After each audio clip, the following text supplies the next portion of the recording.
One of my favorite shows to watch during quarantine was a Hulu show named Handmaid's Tale, produced by Bruce Miller with the novel by Margaret Atwood. Not only did each episode feel super suspenseful to watch, but another reason being for the setting, which takes place in our modern day society to help the audience understand a bit more of their situations and to symbolize how closely related it is to our current society. The show takes place in the United States after a group of fundamentalist Christians had attacked the government. Who is that? It's the Capitol. 20 or 30 guys with machine guns just started shooting from the gallery seats. It just happened. Jesus. They don't know how many were killed. It's a lot. After their attacks, they were able to successfully take over the country, then suspending the Constitution to implement their rules, noticeably including no separation between state and religion. As faithful servants, it is our duty to ensure that the children of Gilead live by the laws of Scripture. The Holy Scripture is a miracle. It is a gift given by Him to all of humanity. The country, now named Gilead, has forced fertile women to become handmaids for the commander in an attempt to restore the nation's plummeting birth rates. The commanders are the men within the religion that has either helped take over the United States government or remain loyal to the group long enough to become a commander.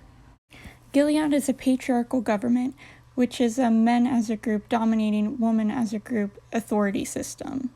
This makes men the ruling policymakers and dominates over women of Gilead with their religious policies, turning females into property of the state. These new policies causes underground movements of forms such as May Day, which helps citizens of Gilead to escape into neighboring countries such as Canada and to bring down Gilead from within. Handmaid's Tale depicts inequalities going on within Gilead that reflects real-life events and issues, such as homophobia, racism, feminism, the Heartbeat Bill, and the Berlin Wall. The series uses feminist theory to highlight gender inequality within the states and real-life movements that have risen from it. Movements such as birth control rights, pro-choice protests, and the relationship between then-President Donald Trump and Russia's Vladimir Putin. Handmaid's Tale uses themes of human rights violations to emphasize the need for feminist movements that follow feminist theory. Before talking about the show, it's important to talk about feminist theory to further understand why this remains important within the novel and show. Feminist theory provides an outlet into women's lens on society and helps men understand the inequalities women face. The theory criticizes the unfair treatment women and minorities often face in the hierarchical, structured society with little acknowledgement from the authority. Authority is power that people consider legitimate as rightly exercised over them, also called legitimate power. Many people in the general public have alluded feminism to the belief that feminists want females to become the dominant gender and to take over the masculine roles for themselves. In an article published on ThoughtCo by sociologist Ashley Crossman, she explains the intentions of feminism. Many people incorrectly believe that feminist theory focuses exclusively on girls and women and that its inherent goal of promoting the superiority of women over men. In reality, feminist theory has always been about viewing the social world in a way that illuminates the forces that create and support inequality, oppression, and injustice, and in doing so, promotes the pursuit of equality and justice. Feminist theory helps give those uneducated to the injustices of society a way to understand what is going on in the world around them and find different ways to help out. Examples can be found such as reaching out to policymakers or spreading out the information further to promote the message. The interpretation of feminism's goal of women uprising against men isn't only harmful to the social movement itself, but also causes negative connotations alongside the people who reveal they're feminist and bring up preconceived assumptions about their beliefs. When people have a negative view of feminist theory, it can lead them to stray away from the idea of feminism and bring discouragement to learn more about the topic. Those who have a platform are often encouraged by the feminist community to speak out on the topic, to properly educate others, and to understand their point of view, and to lead them to find different ways to help out. Social media has been a way to help others further research about feminism and learn more about it. An example of celebrities using their platform is Emma Watson at the HeForShe campaign talking about gender inequalities. That women be involved on my behalf in the policies and the decisions that will affect my life. I think it is right that socially I am afforded the same respect as men. Or Beyoncé putting audio from speaker Jaminasantos Adichie on feminism during her world tour show O2R2. A person who believes in the social, political, and economic equality of the sexes. Modern sociology focuses more on research that helps focus on women's issue of oppression from the past, present, and future. But sociology was not always like this in the early ways of the analysis of early society. In classical sociology, it's been noted that most early research has primarily been through men's point of view rather than contributing to women's perspective, and some did not understand the reasoning for gender equality within society. Emile Durkheim, noted as one of the founders of sociology, rejected the idea of equality between a man and woman in family. In the article, Durkheim's Response to Feminism, Prescriptions for Women, by Jennifer M. Lehman, she talks about Durkheim's approach to women's placement within family and how they're different compared to men. To help explain this, she references the book Emile Durkheim on Institutional Analysis by Mark Trugman that helps translate his French writing. He cites a total equalization of wife and husband as a menace to the family, a factor that would compromise the organic unity of conjugal society and of family. Durkheim undoubtedly views equality as short-term and misguided individual objective. An equal family dynamic is unnatural to Durkheim's views of women's placement within society. This type of perspective further pushes patriarchal dominance in the family and as an organic way to structure roles. Equality is seen to only disorganize the organic unity of conjugal society, to Durkheim, rather than social improvement to oppressed groups, as society and sociologists see today. Durkheim has also expressed his views on women's presence within society and considered them to be asocial compared to men. Durkheim describes that women by nature do not have especially strong social needs. He argued that women could withstand isolation and enclosure significantly better than men. In his text Suicide, he discusses this in detail. This belief Durkheim held was only shown through his male perspective of women's isolation and assumed without consulting with female vision on the subject. This can become problematic due to not hearing women's voices on the topic and consulting with them. When you do not hear opinions of the people you're writing the subject about, you are not properly understanding the topic and potentially putting out harmful or offensive information to public view. In the show Handmaid's Tale, we are able to see this male view of woman isolation through the ruling commanders, such as removing women's form of expression, such as reading, writing, or holding social gatherings without the husband's consent. The Holy Scripture is a miracle. It is a gift given by Him to all of humanity. We believe that our sons and daughters should be taught to read it. That is a radical proposal, Mrs. Waterford. Another way women of Gilead are socially isolated was by making Marthas, who were considered the maids of the household, and the handmaids, who carried the commander's child, to stay put inside the household until otherwise instructed. Not only used as a form of control, but also seen as socialization for the woman of the household to be put on low priority, while the man of the household has multiple opportunities to go out and converse with others, either through meetings or other social gatherings. Due to the lack of female perspective in authoritative power, this caused multiple different feminist waves to form into social movements throughout the decades. The first wave had formed feminists together to help gain women the right to vote in the United States. While this was fought for, radical feminists wanted to continue to reform multiple aspects of institutions in the country, while conservatives stick to the voting initiative. The second wave started from the 1960s to the 1980s because women became more involved in fieldwork and started to see the disadvantages women faced in their career field compared to men's advantages, such as higher pay. This wave had a broad range of goals, such as changing law policies, equality in the workplace, control over their own bodies, and more opportunities for leadership positions. Even though this wave fought for a broader range of subjects compared to the first wave, many minority groups felt excluded from the narrative.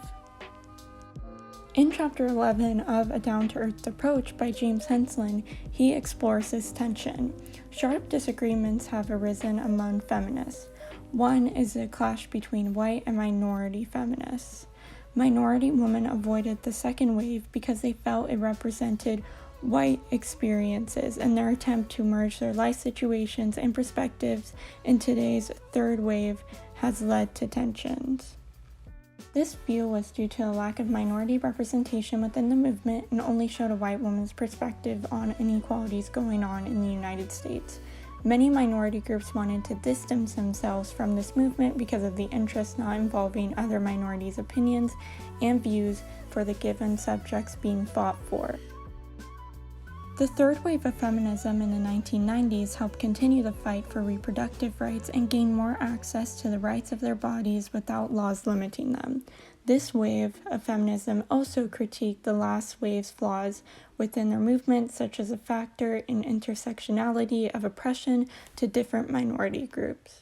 Much of the first and second wave tried to focus on sisterhood within the movement, but they still fell short within differences on how to fight for diverse women.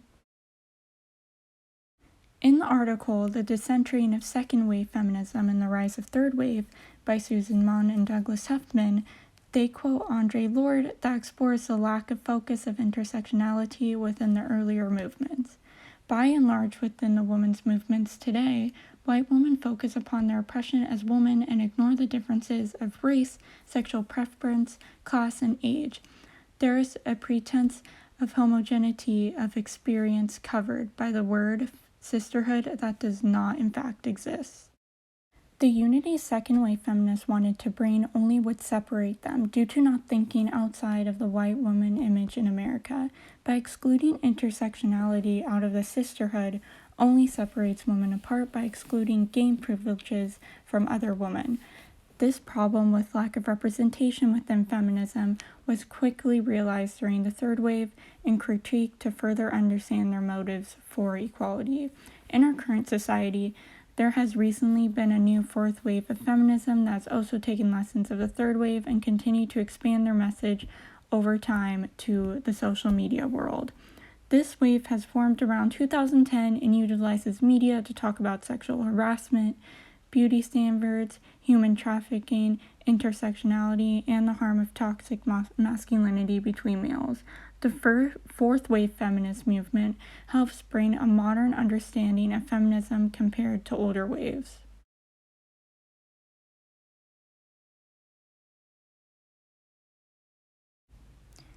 In the article, Online Misogyny, A Challenge of Digital Feminism by Kim Parker and Olga Drexl talks about the rise of misogynistic behaviors used online. Increasingly safe online participation is being threatened through manifestations of online violence, especially online violence against women. Such behaviors reflect the normalizations of inequality offline and are online reflections of offline patriarchal tendencies. This directly undermines the ideals of the internet, which instead of acting as a foundation for challenging everyday normalization of abuse and inequality, are being used as a tool for reinforcing inequality and silencing women online. By other feminists seeing abuse and harassment being broadcasted online limits advocates coming forward to share their views online in fear of negative scrutiny. Social media normalizing attacks only strengthens continuous behaviors of bullying and weakens serious conversations such as equality. Though feminism has been able to expand through criticism, Many media users have instead harassed those who speak on the social movement instead of backing up their reasonings for disapproval. Even though activists have been faced with scrutiny in the past, social media adds a factor of harassment following them through their back pocket. As seen within the different waves of feminism, the movement has been able to come a far way in the last hundreds of years because of the continuous efforts of people in our society who stood up for those who couldn't due to being silenced. Feminist theory in The Handmaid's Tale is completely erased in Gilead society, as men and women will never be given a chance to be equal after the United States was taken over. In the country of Gilead, the process made by feminist theory and the movements have been completely erased due to the country's extreme religious beliefs and silencing all women by sanctioning them into different social structures. Social structures can consist of factors that correspond with each other, such as religion, class, and education that establishes function in society. Social structure can also be found in family, institutions, and social relationships. Social structure in Gilead sets limit to their roles in society. The upper class wives, who play the loyal wives of their commanders, aka their husbands. The aunts, who bring up the handmaids and teach them all the rules they need to know before going into the household. Econ wives that are wives to lower class men. Handmaids who help conceive the commander's future child. Marthas that clean around the commander's house. Unwomen who have violated Gilead's laws, such as trying to rebel, those who had an abortion, or in a same-sex relationship, and it was suggested in the show that those with disabilities were in this category, or if they had high-functioning disabilities were in econ. The given rules limit women into providing one separate function for the ruling class of men instead of being treated as whole people by stripping them of their rights. This has led to the cause of exploitation of women's role within the household. This society also doesn't benefit all men who live in it, but only benefit men who took part in creating it, and therefore making them commanders of their district, guaranteeing them to be in the elite. The men who aren't in the elite are either those in different groups, such as angels who fight for Gilead against rebel districts, drivers that help drive around the elite, econ men who are lower class men, or eyes that help catch rebels within their district and report back to the government. Many people within Gilead became depressed or turned to other alternatives to rebel over roles and rules that they must follow, such as Serena Joy, who is the commander's wife and burns down their house after coming to the realization what Gilead really was and how she helped build it. In this new society of Gilead, it is shown to have limit both rights of men and women in the districts.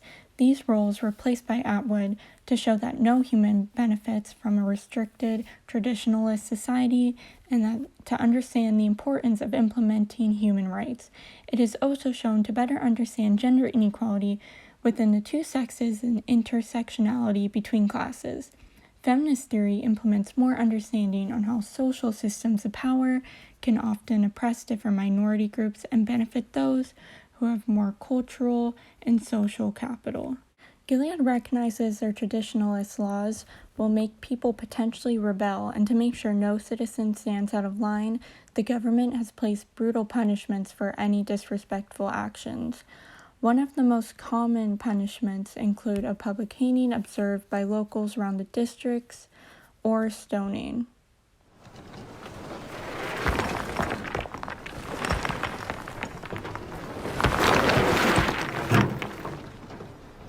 Oh man, I hate stonings. Good morning, girls. The fear techniques implemented by the government seem to keep their society in line for a while, but only encourages many individuals to stand up for themselves and others around them, such as handmaids refusing to stone another handmaid. This causes the creation of Mayday, an underground group of rebels whose goal is to destroy Gilead from within.